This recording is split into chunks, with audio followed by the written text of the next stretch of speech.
Молодец, Сайпери.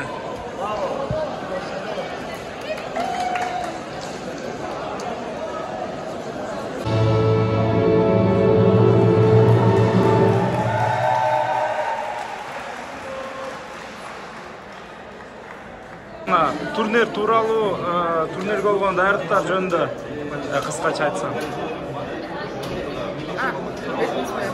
Барыңыздарга чоң рахмат. Бизге колдоо көрсөтүүгүңүзгө атайын деп келе жатасыздар.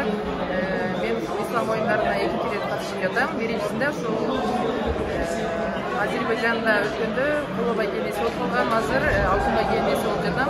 Даярдыктар абдан жакшы көрүндү. Биз даярдыкты көргөнбүз. Эми дүйнө чемпионатына даярдыктар кандай болот? Дароо эле сборго кетесиздер кандай болот? Ооба, дүйнө чемпионатына даярдыкты бүгүнкүдөн баштап баштайбыз буюрса.